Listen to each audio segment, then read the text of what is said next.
귀한 시간을 통해서 은혜받는 귀한 시간이 되기를 주의 이름으로 축원합니다. 지금 히브리서를 서론을 한번 다루었습니다. 그리고 지금 창세기 강의를 통해서 지난주까지 창세기 19장 32강까지를 마쳤습니다. 그래서 계속 히브리서하고 창세기만 하다 보니까 좀 식상하지 않냐 그런 생각이 들어서 어떤 하나님의 말씀을 어떤 것을 증거할까 그렇게 생각하다가 시편이 좋겠다. 시편은 특별히 복 있는 사람들에 관한 책이라고 말하죠. 그래서 오늘 우리가 채택한 본문은 시편 1편 1절에서부터 6절에 있는 내용의 말씀은 시편 150편 시편은 성경에서 가장 긴 장절, 가장 짧은 장절을 가지고 있는 책입니다. 그리고 또 성경의 한 중앙에 들어있다라는 것도 좀 아주 중요한 의미를 가지고 있습니다.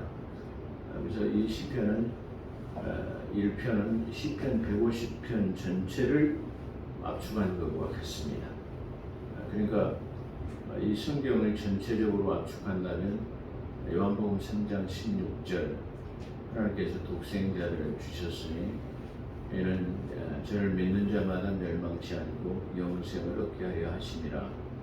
성경 전체를 압축한다면 하나님은 사랑이시라. 우리를 너무 사랑하시기 때문에 독생자 예수를 이 땅에 보내셔서 멸망되어지는 모든 사람들을 얻게 하신 책이다. 이렇게 말할 수 있습니다. 그것처럼 이 시편 1편은 시편 전체의 150편의 내용을 압축한 마치 요한복음 3장 16절 같이 그런 압축한 내용이다 그렇게 말할 수 있을 것입니다. 그렇다면 시편은 어떤 책인가 그렇게 한마디로 압축한다면 부제 오늘 복 있는 사람에 관한 책이라는 부제대로 복 있는 사람들에 관한 책이라고 할 수 있을 것입니다. 그리고 히브리 정경에는 케투빔이라고 그렇게 케투빔 성문서라고 부르는 세 번째 책입니다. 그러니까 이 세 번째 책이라는 말은 이 성경을 크게 구약 성경을 세 개로 나눈다면 그런 뜻이죠. 예수님께서 누가복음 24장 44절에서 첫 번째 율법이라고 하는 토라, 그 다음에 선지서라고 하는 나빔, 그 다음에 시가서라고 하는 케투빔이라고 하는 이 세 번째를 주님께서 언급하시고 인정하신 책입니다.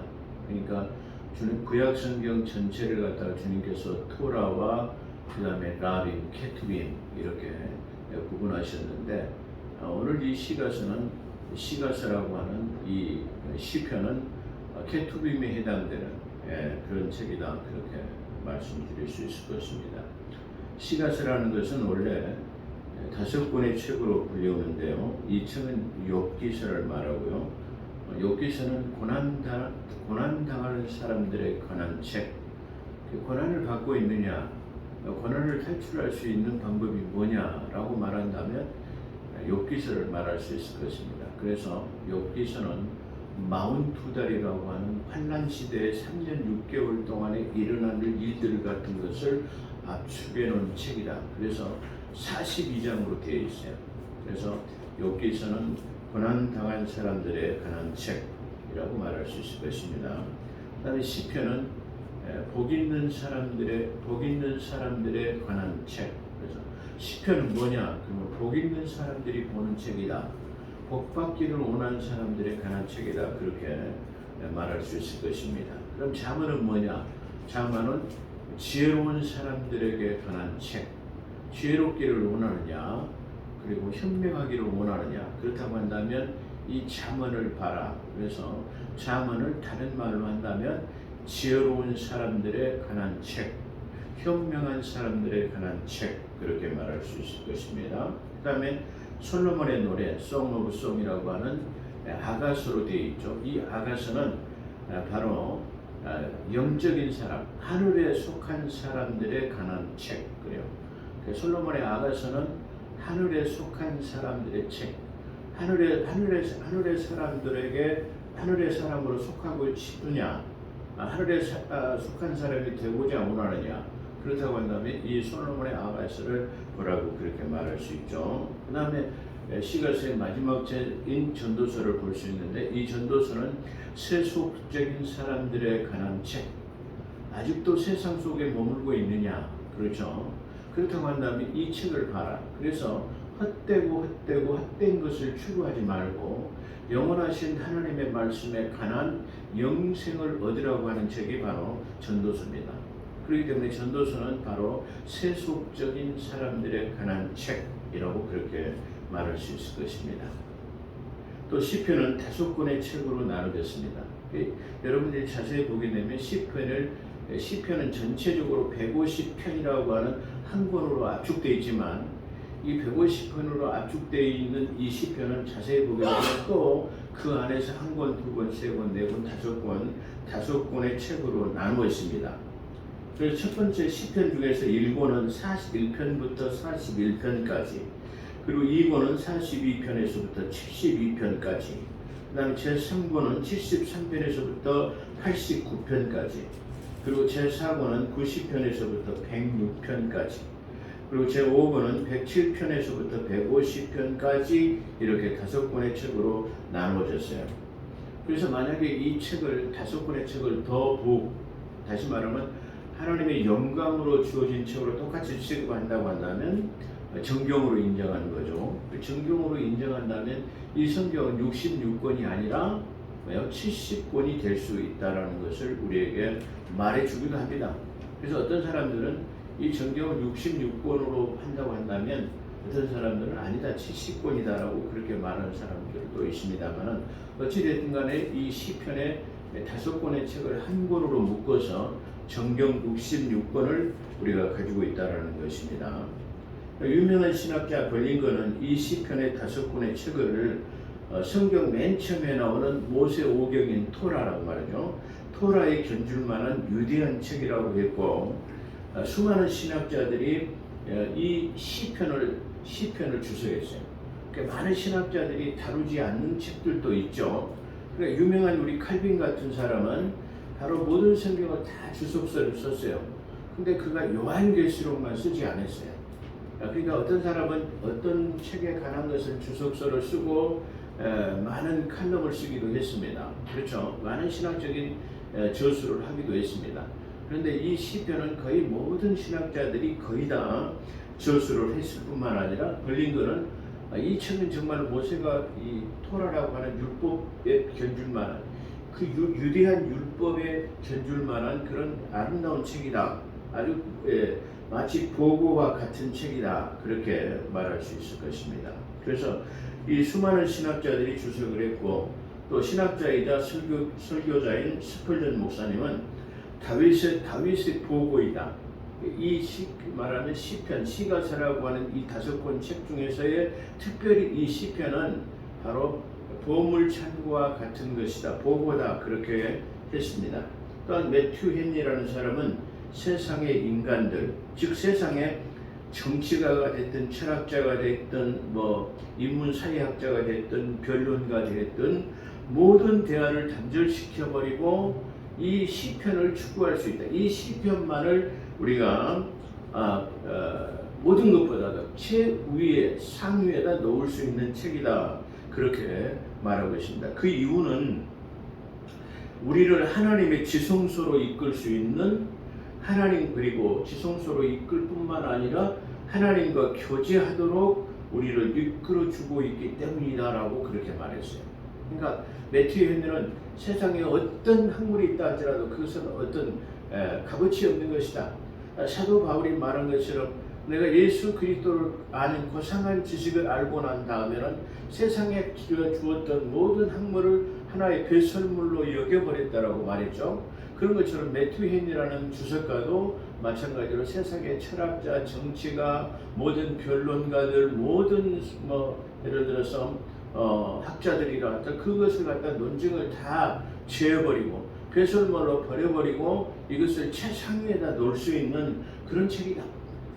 그런 이유는 바로 이 책을 통해 가지고 우리를 하나님의 지성소, 다시 말하면 새롭게 산 길, 거기는 아무도 들어갈 수 없는 길이었는데 예수 그리스도의 십자가의 보혈을 통해서 새롭게 열어진 영원한 생명의 길이라고 말하죠. 그 생명의 길인 지성소로 들어갈 수 있는 길로 인도한다라고 그렇게 말하고, 또한 이 책을 통해서 우리가 하나님과 깊은 교제를 나눌 수 있도록 인도하는 책이기 때문이다라고 그렇게 말하고 있습니다. 시편이란 일반적으로는, 시편이란 그러면 어떤 책이냐 그러면 일반적으로 노래하기에, 여기서 노래라는 것은 보편 무신론자들이나 믿지 않는 자들이 부르는 노래가 아닌, 다시 말하면 가스펠송, 하나님께 영광을 돌릴 수 있는 노래를 말하는 거죠. 노래하기에 알맞은, 특히 찬송하기에 적합한 운율적인 문장을 뜻합니다. 시편이라는 것은 찬송하도록 운율적으로 만들어진 그런 문장으로 만들어졌다는 것이 아주 독특하다, 그렇게 말할 수 있을 것입니다. 그래서 골로새서 3장 16절에 보면은 시와 찬미와 신령한 노래로 하나님을 찬양할 뿐만 아니라 서로 가르치고 권면하라는 교훈을 갖는 것이라고 그렇게 말하고 있습니다. 이 책 시편은 앞서 언급한 누가복음 24장 44절 주님께서도 언급하셨을 뿐만 아니라 베드로도 사도행전 1장 20절에서 이 하나님의 말씀을 인용했는데, 어디서 말씀을 인용했냐면 바로 시편이라고 하는 케투빔에서 바로 인용했다라고 그렇게 말하고 있습니다. 이 책의 저자는 의심할 바가 없는 엄청난 축복을 받은 영혼으로부터의 유료한 것입니다. 이 책 저자는 아주 엄청난 하나님으로부터의 축복을 받은 사람이 기록한 책이다. 그래서 만약에 너희가 복을 받기를 원한다면 엄청난 축복을 받은 사람의 전기와 같은, 만약 일대기와 같은 그 체험적인 것을 기록해낸 책을 구하라, 그런 뜻이죠. 그래서 이 시들은 영적인 신령한 노래들이며 성령님께서 가르치신 말씀들입니다. 이 시들은 대부분 이새의 아들인 다윗이 기록했습니다. 그는 이스라엘 중에서 노래 잘하는 사람이라고 말합니다. 그러니까 이스라엘 중에서 가장 노래를 잘한 사람, 그 사람이 누구냐, 이렇게 말하죠. 그런 것처럼 사무엘하 23장 1절에 보면 이스라엘 중에서 가장 노래 잘하는 자라고 다윗을 증거하고 있습니다. 또한 제목이나 저자가 밝혀지지 않는 것들도 있습니다. 이 시편에 보면은 누구의 시, 다윗의 시, 무슨 영장으로 기록된 시, 이렇게 앞에다 제목을 달고 있고 그의 저자를 말하고 있습니다. 근데 때로는 저자가 없는 것도 있습니다. 예를 들어서 시편 2편은 작가 미상으로 되어 있는 책이죠. 그러나 사도행전 4장 25절에 보면 바로 이 시편이 다윗이 기록했다라는 것을 인정하고 있을 뿐만 아니라 시편 96편과 105편도 역대상에서 밝혀지고 있으며, 또 모세의 기도와 아삽의 노래도 포함되어 있습니다. 그러니까 모세의 기도와 아삽의 노래, 다윗의 노래, 그 중에서도 가장 많은 시편을 지었던 사람이 물론 다윗이기도 한데만은 이런 다른 사람들이 써놓은 그 노랫말을 편집해가지고 하나의 모은 책이다, 이렇게 말할 수 있을 것입니다. 그래서 그 중에서는 모세, 그 다음에 아삽 같은 사람도 포함되어 있다, 이렇게 말씀드릴 수 있습니다.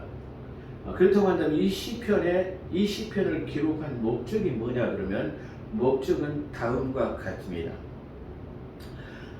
이 목적이 다음과 같은 명백한 의도를 가지고 있습니다. 첫 번째로는 자연신앙의 훈련을 돕고 하나님을 창조주로, 또 섭리자로, 통치자로, 그리고 은혜를 베푸시는 자로 경외하는 경건한 애정을 가진 사람들의 영혼의 등불을 밝히기 위함이다. 그러니까 이 시편을 기록하는 것이 뭐냐면 하나님의 창조주다, 섭리자다, 통치자이다. 그리고 은혜를 베푸시는 사람일 뿐만 아니라 하나님을 간절히 찾는 사람들의 영혼의 등불을 켜주기 위한 것이다. 물론 이 영혼의 등불에 관한 것은 다음에 한번 말씀드리겠습니다만은, 만약에 천사들이 하나님의 사람들을 데리러 온다면 하나님의 사람들을 어떻게 식별할 것인가, 우리는 그런 문제를 안고 있기도 합니다. 그런데 바로 이 하나님의 말씀이 우리 안에 내재되어 있고 성령이 오시면 바로 이와 같이 하나님의 말씀을 사모하고 그걸 늘 보게 되면 우리의 영혼의 등불이 켜진다라는 말입니다. 만약에 천사가 우리를 데리고 온다고 한다면 우리는 볼 수 없지만 영의 눈으로 보게 되면 영적인 존재들은 하나님의 말씀을 통해서 영혼의 등불, 하나님의 말씀을 빛이라고 하죠. 그 영혼의 등불이 켜지도록 하기 위한 책이다. 그렇기 때문에 이 시편이 얼마나 아주 귀중하고 얼마나 그야말로 위대한 책인가라는 것을 우리에게 말해주고 있는 책이다. 그렇게 말할 수 있을 것입니다. 그렇기 때문에 목적이 뭐냐면 신앙을 돕도록 하고 섭리자이고 창조주이고 은혜를 베푸시는 분이고 또 그렇게 신앙을 우리를 도울 뿐만 아니라 우리의 영혼의 등불을 켜기 위한 것이고 또 우리를 지성소로 인도할 수 있는 책이다. 이렇게 압축해서 말할 수 있는 책이다. 그렇게 말할 수 있어요. 시편 하면은 시편을 대할 때 아주 경외로운 마음과 기쁨의 그런 감격을 가지고 대할 수 있는 책이 바로 시편이죠. 우리가 새벽 기도에도 시편을 아주 여러 번 다루었어요. 근데 이제 얼마 안 있으면 또 한 번 이 시편을 다루려고 하는데 평소에보다 더 깊은 은혜를 우리에게 체험하게 해주실 것이라는 확신을 가지고 있습니다. 성경의 다른 책들은 이 시편과 성경에서 다 성경 자체가 귀중하지 않은 것.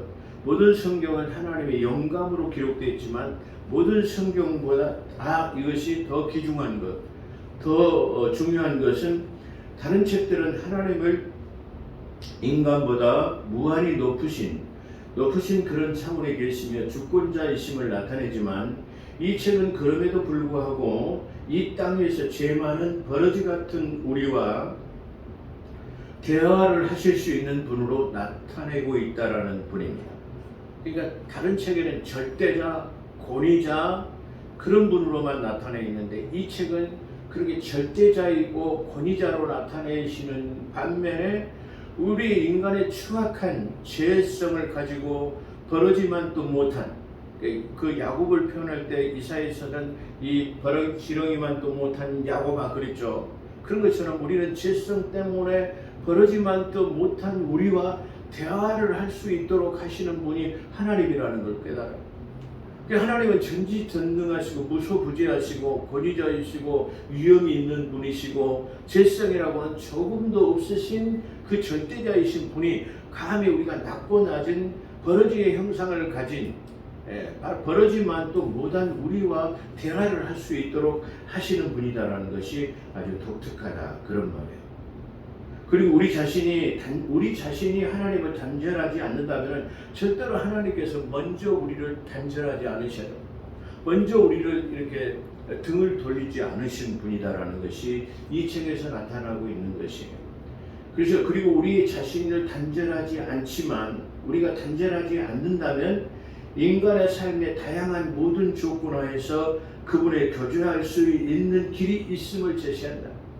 여기서 인간의 다양한 삶, 그러니까 어떤 형편과 처지에 놓여 있는 사람이라 할지라도 죽을 죄인이라 한다 할지라도 그분과 교제할 수 있는 어떤 사람이라도 다양한 삶 속을 어떤 다양한 삶을 살고 있다 할지라도 어떤 그 식의 삶을 산다 할지라도 그분과 대화할 수 있는 길이 있음을 제시하는 책이다.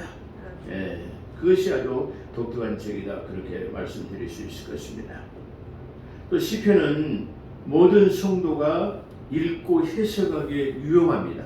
그러니까 성경 자체가 다 쉽게 말하면 하나님의 기록된 말씀이라고 하는 이 책을 볼 때에 많은 지식을 요구하지 않아요. 많이 배운 사람이나 적게 배운 사람이나 성령 하나님의 조명만 받으면 그 뜻을 밝히 알 수 있다라고 고린도전서 2장 9절에 성령 하나님은 하나님의 깊은 것까지 통달할 수 있다고 말했죠. 그런 것처럼 우리가 기본적인 그 학문만 가지고 있다면 기초적인 글만 안다고 하면 누구나 그 아는 글을 통해 가지고 하나님의 깊이를 체험할 수 있는 것이 바로 이 책이죠. 근데 이 책은 더 독특하게 다른 책보다도 더 쉽게 말하면 이해하고 해석하기에 더 좋은 책이다 그렇게 말할 수 있어요. 왜냐하면 위대하고 뛰어난 진리와 비진리를 이분법으로, 그렇죠. 그 다음에 선과 악에 대한 이분법 법칙으로, 그러니까 선과 악이냐 진리냐 비진리라는 것을 분명하게 자명하게 딱 드러내도록 해놨다는 말이에요. 수사학적으로 아니면 여러 가지 어떤 그 문학적 작품으로 그것을 보는 독자로 하여금 이해하지 어렵게 만든 것이 아니라 누구나 초등학문에 다시 말하면 지식만 가지고 있다면, 글씨만 안다고 한다면 누구나 이것을 밝히 아주 이해할 수 있는 아주 좋은 책이다 그렇게 말할 수 있을 것입니다. 아주 그렇게 선과 악, 진리와 비진리와 같은 이분법 법칙으로 쓰여졌기 때문입니다. 또한 하나님의 의로운 자녀들이 읽고 명상하기에, 그리고 또는 암송하는 데 사용하기에 아주 유용한 책입니다. 이 책은 우리 모두가 기쁨의 우물을 기를 수 있는 풍성한 깊은 우물이기 때문입니다. 내가 신학교에서도 제가 학생들한테 자주 가르쳤던 말 중에 하나예요. 자기만의 우물을 팔아. 다시 말하면 이 우물을 이게 작게 이게 얇게 파놓으면 곧 말라버리기 때문에 안 된다. 그렇기 때문에 언제든지 목마르면 그 팔 수 있는 자기만의 깊은 우물을 파놓으라는 주문을 제가 학교에서 학생들을 가르칠 때 많이 해왔던 그런 내용입니다. 그런 것처럼 바로 이 지금 시편은 우리에게 기쁨의 우물을 기를 수 있는, 그리고 이 우물은 아주 풍성하고 그 깊이가 너무나 깊어서 언제든지 목마르기만 하면 가서 길어서 우리의 풍요를 누릴 수 있고, 우리가 목마른 것, 갈망하는 것, 그리고 목말라 하는 것들을 해결할 수 있는 그런 책이다. 예. 그렇기 때문에 이 시편은 너무나 귀하고 아주 소중한 책이다. 네, 그렇게 말할 수 있을 것입니다. 시편의 저자는 경험을 가지고 우리를 지도하고 경고하는 데 크게 유용합니다. 다시 말하면 이 시편은 전혀 경험하지 않은, 다윗이 만약에 왕으로서만 살았다고 한다면 자기가 경험하지도 않았기 때문에, 그러죠. 많은 설교자들이 베드로전서 5장에 보게 되면 하나님께서 많은 설교자들에게 목회자에게 주문하는 그런 내용이 있습니다. 목회자들에게 양무리의 본이 되라고 말해요. 그러죠. 아주 설교는 여산미구를 통해 가지고 아름답게 아주 잘합니다. 근데 자기는 지키지 않아요. 그런 것들이 오늘날 한국교회의 단점이라고 한다면 단점일 것이에요. 자기가 체험해보지 않은 것들을 갖다가 성도들에게 강요한다면 그건 설득력이 없을 것이에요. 그런데 목회를 하면서 어려움과 고초와 모든 것을 다 겪어봤다고 한다면 양떼들의 상태와 심리와 어려움과 고난이 무엇이다라는 것을 자기가 직접 체험해봤기 때문에 그것을 잘 증거할 수 있는 것이. 저는 한국 교회에서 보게 되면 요즘에 보면 세습이라는 것 때문에 아주 말이 많습니다. 그래서 세습을 하냐 못하냐 그것 때문에 말이 많은데요. 저는 세습을 전적으로 찬성하는 사람입니다. 왜 그러냐면은 그 대형 교회를 이루기까지는 바로 그 목사님이 얼마나 피땀 흘린 노력과 수고와 어떤 것이 거기에 깃들어졌기 때문에 그만큼 성장할 수 있었을 거예요. 거기 반해서 거기 목사님의 아들은 바로 목사님이 목회할 때부터 주일학교에서부터 중고등학교, 그 다음에 대학부를 통해서 청년부를 통해 가지고 그 어려움을 다 함께 했고 그것을 몸소 겪어왔던 사람이기 때문에 교회의 형편과 처지를 너무나 잘 알고 있는 사람이 바로 목사님의 아들이에요. 그런데 이것을 세습이라고 해가지고 하지 못하도록 해요. 그런데 구약에 보면 대제사장이나 서기관들은 전부 다 세습하게 돼 있어요. 사람들이 말할 때 저 목사님이 지금 목회자가 대제사장으로 생각하고 있나? 아니면 서기관 쪽으로 생각하고 착각하고 저런 말씀을 하시나? 천만의 말씀입니다. 우리는 대제사장은 아니지만 대제사장 같은 본분을 위임받았다라는 거예요. 다시 말해 제사함에 관한 것으로 설교의 강화를 통해서 성도들의 죄씻음을 받도록 하는 제사장의 직분 같은 일들을 우리가 하고 있다는 사실입니다. 저는 그래서 그런 측면에서 보게 되면 다시 말하면 세습을 찬성하는 사람이에요. 자, 하나의 예를 들어볼까요? 저 시골에 농촌에 또 아니면은 어촌 같은 데 가보면은요, 시골에 이 교회들이 거의 연로하신 노인분들만 교회에 나와요. 교회 운영하기가 너무 힘듭니다.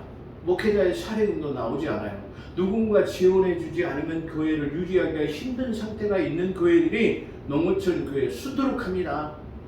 제가 그 어떤 그 신문지상에서 본 기사를 읽은 내용입니다.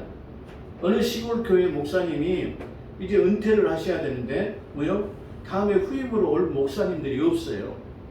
보수가 적을 뿐만 아니라 또 목사님의 자녀들을 교육 환경이 이게 농촌이나 어촌이기 때문에 너무나 열악하기 때문에 거기 와서 목회를 하겠다는 목사님들이 없어요. 그리고 헌금도 적게 나오고 숫자도 거의 다 노인네들 뿐이기 때문에 그런데 목회할 사람이 없어요. 목사님 아들이 주일학교에서부터 다 이게 성장해가지고 중고등부를 거치고 대학부 청년부를 거쳐서 어린 유년학교를 가르치다가 이제 대학을 졸업하고 좋은 직장에 들어갔어요. 근데 목회할 사람이 없기 때문에 신학 공부를 해가지고 자기 아버지의 유업을 잇기 위해서 시골에 와서 그 아버지의 목회지를 갖다가 세습 받아가지고 다시 이어받아가지고 목회합니다. 그런데 사람들이 그것은 세습이라고 말하지 않거든요. 이렇게 유일배반적인 사람들이 너무나 많아요. 왜 그것은 세습이 안 된다고 말하지 않아요? 그런데 큰 교회가 된다면 막 세습을 반대하고 있는 것을 우리가 볼 수 있습니다. 저는 그런 것 때문에 예를 들어서 우리가 조금만 생각해 보면 세습이 좋고 나쁜 것을 분명하게 알 수 있는 대목이에요. 자, 그렇다고 한다면요, 대부분 그 대형 교회에 후임자로 오신 분들이 어떤 분들이에요? 개척교회 한 번도 안 해보고 미국 가서 유학을 해가지고 학위를 받아온 사람들 어느 날 뚝 낙하산만으로 와가지고 대형 교회에 딱 담임 목사라고 목에다 힘주는 사람들을 많이 봅니다. 저는 그런 사람들이 체험도 없고 개척교회를 해보지 않았기 때문에 성도들의 상태와 개척교회의 어려움이라든가 어떻게 해서 이 교회가 이렇게 대형교회로 성장되었는가를 전혀 알지 못하는 사람들이에요. 그런 사람들이 학위만 있다고 목회합니까? 그러다 보니까 한국 교회가 자꾸만 이상하게 흘러가는 것이다. 저는 그렇게 생각합니다. 자, 그렇다고 한다면 지금 이 시편은 이렇게 다윗이라고 하는 사람이 나이가 아주 적었을 때, 다시 말하면 8명의 형제가 있었는데 그 중에서도 그 속된 말로 가장 문열이 같은 사람이 누구예요? 다윗이었어요. 자, 누구예요? 사무엘이라는 사람이 하나님께서 야 이새의 집에 가서 내가 선택한 사람에게 기름을 부으라 그랬어요. 기름을 부어가지고 그 사람을 왕을 삼으라 그랬어요. 그래서 이 사무엘이 다윗의 이새의 집에 와가지고 내가 가서 너희 집에 가서 너희에게 해야 할 일이 있는데 너희 아들들을 전부 다 집합을 시켜놔라 그랬어요. 그래서 이게 누굽니까? 사무엘에 가가지고 딱 이제 점고를 합니다. 아주 키가 크고 잘생긴 큰아들에서부터 이게 이 마지막까지 쭉 해요. 그래서 딱 사무엘이 보니까 이 큰아들이 키도 크고 얼굴도 잘생기고 그래가지고 하나님 이 사람이 맞죠라니까 아니다라는 거예요. 두 번째 와서도 말하는 게 아니다라는 거예요. 세 번째, 네 번째, 다섯 번째, 여섯 번째, 일곱 번째까지 와도 아니라는 거예요. 그래서 사무엘이 이새에게 물었습니다. 너희 아들들이 이게 전부 다냐? 그러니까 아닙니다. 우리 집에 가장 못난 이가 하나 있는데 문열이 같은 다윗이라는 얘가 있는데 지금 저 들에 가지고 양들에게 지금 풀을 뜯기고 있는 목자로서 지금 쉽게 말하면 풀을 뜯기고 있습니다. 그렇게 말. 빨리 그를 데려오라. 그가 오기 전에는 내가 밥상에 앉지 않겠다라는 내용이죠.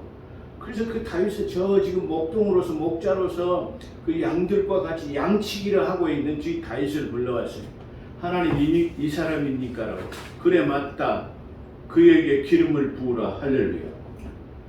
그런 다윗은 그야말로 자기 형제 중에도 들지 못한 사람이에요. 단적으로 한번 다른 걸 말해볼까요? 저 블레셋과 전쟁이 일어났어요. 자기 그 이세 아들 중에 두 사람이 전쟁터에서 싸우고 있어요. 근데 전쟁터에서 밥이나 먹는가 걱정이 돼가지고 누구에게? 다윗에게 야 다윗아, 너희 형들이 전쟁터에 가 있는데 가서 밥이나 먹었는가 걱정이 되니까 밥 도시락을 싸갖고 너희 형들에게 갖다 주라는 거예요. 전쟁터에 가 있는 두 아들들의 걱정은 안위는 걱정하면서 이 다윗이라는 사람의 안위에 대해서는 도대체 쉽게 말하면 걱정을 하지 않는 그런 대목이 나타나고 있어요. 이렇게 자기 형제 중에도 들지 못하고 목자로서 가장 천대받는 직업을 하고 있던 이 다윗이 어떻게 해요? 아주 용감한 용사가 되고 천부장이 되고 다윗사 사위가 되고 마침내는 임금이 되었기 때문에, 그래서 그들은 이 누굽니까? 자기 장인이었던 사울의 쫓김을 통해 가지고 수많은 접경지대를 통해서 이게 많이 돌아다녔어요. 그렇기 때문에 수많은 접경지대를 돌아다니면서의 그 상대방들의 어떤 군비와 전략 이런 것들을 아마 다 섭렵했을 거예요. 그게 나중에 다윗이 전부 통치하게 된 아주 원동력이 되었을 줄로 저는 그렇게 생각해요.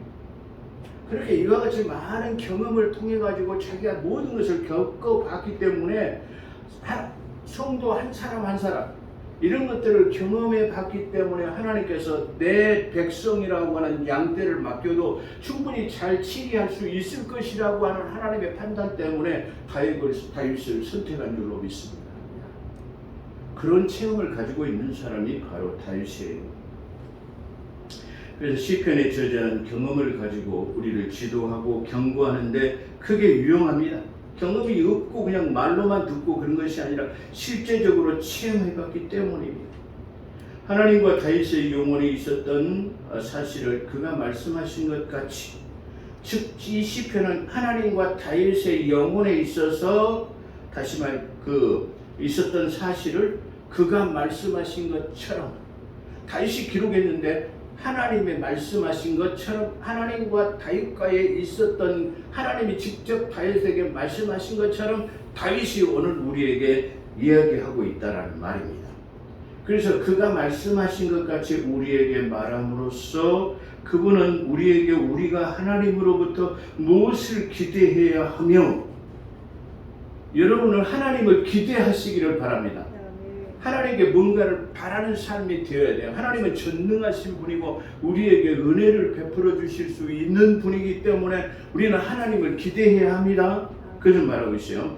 우리는 하나님으로부터 무엇을 기대해야 하며, 또 하나님께서는 우리로부터 무엇을 기대하고 요구하시는지, 그리고 또한 무엇을 받고자 원하시는 것을 알게 하기 위함이 이 책에 기록됐다는 거예요. 그렇죠? 제가 이 앞전에 만약에 우리의 삶 가운데 의로운 롯이 소돔 사람의 그 행실을 날마다 보고 들음으로 그의 심령이 상하니라고 했어요. 그랬을 때 여러분은 그 삶 속에서 떠나십시오 그랬어요. 호구지책에서 걱정하지 마십시오. 근데 제가 모니터링 해보면서 저기다 이런 말씀을 넣었으면 더 좋았겠다라는 말씀이 생각났어요. 걱정하지 마십시오. 오직 의인은 믿음으로 말미암아 삽니다 함이라. 할렐루야. 오직 의인은 믿음으로 살면은 그 믿음으로 사는 토대 위에 하나님의 한량없는 은혜와 사랑을 베풀어 주실 수 있습니다라고 좀 첨가했으면 더 좋았을 걸, 그런 생각이 들었어요. 또한 복음을 전하는 자는 복음으로 말미암아 살리라 함과 같으니라. 아멘. 어떤 사람은 그래요. 제가 조그만 교회를 하기 때문에 은퇴 적금도 없습니다. 나중에 은퇴하고 나서의 퇴직금도 없습니다. 적금을 버는 것도 없습니다. 보험 하나도 들어간 게 없습니다. 그래요. 그러니까 어떤 사람들이 그래요. 목사님 나중에 은퇴하시면 어쩌시려고 그러십니까? 저는 그 사람들에게 해줄 말이 있어요. 오직 의인은 믿음으로 말미암아 살리라 함과 같으니라. 아멘. 또한 복음 전하는 자는 복음으로 말미암아 살리라 함과 같으니라. 아멘. 하나님께서 한 30년간 부려먹으시고 은퇴하고 나면 나머지 책임져 주지 않겠습니까? 하나님이 그런 분이십니까? 하나님은 절대 그런 분이 아니십니다. 그가 찾는 자와 그걸 바라는 자에게 상 주시님을 믿어야 할지니라. 아멘. 나는 하나님께서 반드시 책임져 줄 것을 믿어요. 그렇기 때문에 적금 하나가 없어요. 은퇴 적금 하나 붙지 못했어요. 보험 하나가 없어요. 그래서 무엇을 기대하고 요구하시고 받고자 하시는가를 알게 하십니다. 오늘의 결론입니다. 다윗은 하나님 자신의 심령에 부합한 사람입니다. 그러니까 하나님께서 다윗을 너는 내 마음에 합한 자다, 너는 내 기뻐하는 자라고 말한 것처럼 하나님과 부합한 자예요. 그렇죠? 그렇다면 나와 여러분도 다윗의 심령에 어느 정도 일치하는 자신을 발견하는 사람들은 하나님의 은혜로 새로워질 수 있습니다. 다시 말하면 다윗이 하나님과 부합한 자였답니다. 오늘 우리가 시편을 읽고 다윗의 심정이 나와 같다, 다윗이 기록해놓은 말씀에 거기다 내가 아멘으로 동의한다라는 마음을 가진다면 역시 다윗과 같이 우리는 새롭게 될 수 있다는 사실입니다. 새로워질 수 있으며 하나님의 형상에 따라 새롭게 될 수가 있습니다.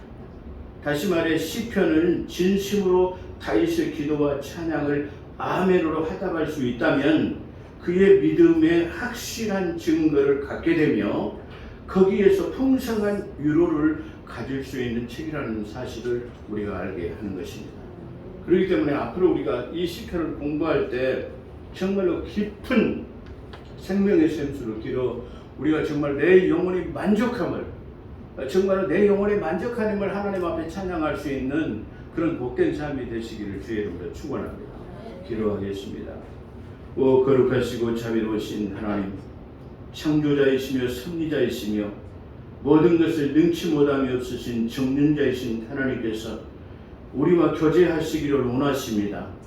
에덴 동산에 아담과 하와를 창조하시고 선이란 때에 하나님 대하시기 위해서 찾아오셨던 하나님, 그러나 아담은 범죄함으로 하나님 아버지 나무 뒤에 숨었습니다.